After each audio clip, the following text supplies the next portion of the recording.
Vážené dámy, páni, vlastenky a vlastenci, dnes už málo kto pochybuje o tom, že COVID-19 je mega podvod s hysterickým mediálnym doprovodom.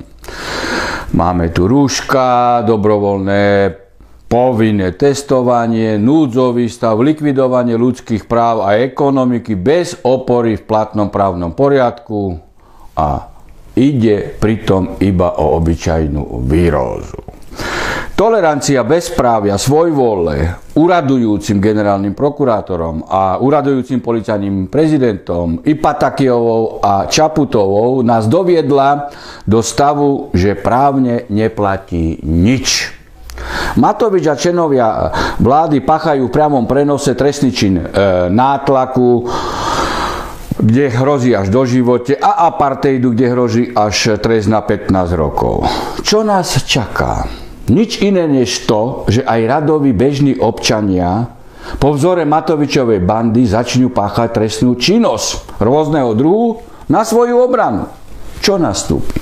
Chaos, anarchia, nepokoj. Ľudia budú brať realizáciu svojich práv do vlastných rúk. Potrebujeme to?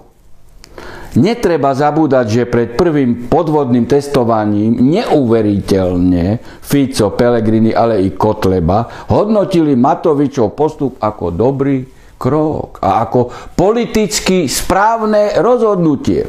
Teda podporovali ho v COVID podvode na úkor zdravých občanov a našej ekonomiky. Môžeme opomenúť, že doteraz pre nich občanov neurobili nič a iba dobrovoľne a zákerne asistovali Matovičovej likvidácii právneho štátu a nevypracovali ani len právnu obranu pred jeho vydieraním.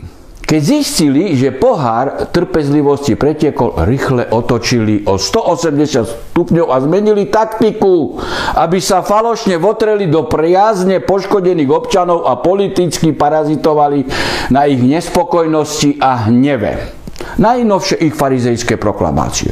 Smer nevidí dôvod na predĺženie núdzového stavu. Iniciovať budeme referendum o predčasných voľbách. Pellegrini tvrdí, že ľudia, ktorí sa dali otestovať nespoľahlivými testami, boli podvedení. Predtým to podporoval. Taraba odštepenec od Kotlebu vyzval na zvolanie mimoriadnej schôdze parlamentu na zrušenie núdzového stavu. Fico vyzýva ľudia, aby išli so Smerom 17. novembra protestovať proti Matovičovi. Rovnako tak i Kotleba, i Pellegrini. Podporujem pokojné protesty a viem i to, že aj strana Vlast ich podporuje. Budem len rád, keď sa ich moji fanúšikovia a priaznivci vlasti zúčastia v čo najväčšom počte. Nemôže to byť ale pod zastavou falošných hráčov typu Fica, Kotlebu, Pellegriniho, Tarabu, respektíve Danka.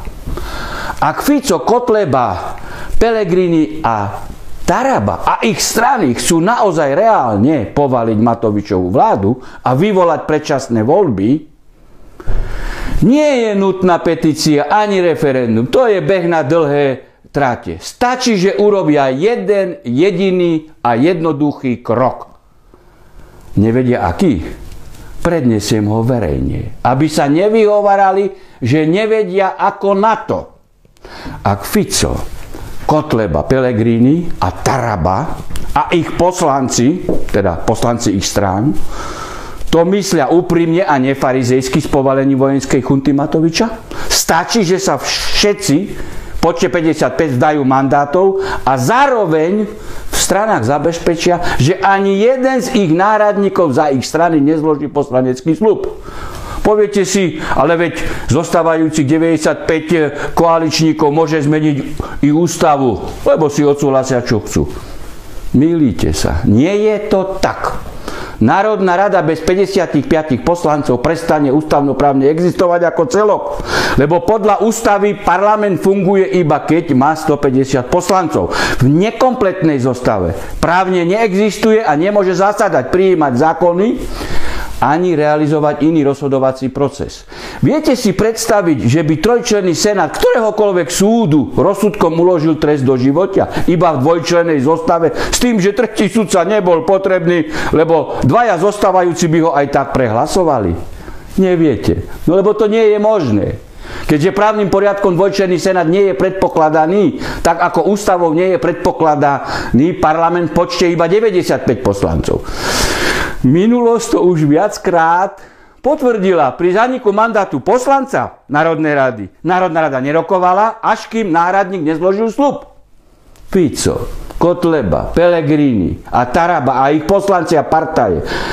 Ak im naozaj ide o dobro občanov, záchranu štátu a jeho ekonomiky, ak chcú úprimne odstrániť bezprávie a nehrajú falošnú hru, majú ideálnu možnosť okamžite skoncovať s Matovičovsko-Čaputovsko-marioneckou covid-mafiou, ktorá už pol roka obmedzovaním a rušením ľudských práv a natlakovo podvodným spôsobom vnúcovania testov šikanuje zdravých ľudí, už pripravuje jej očkovania čipy.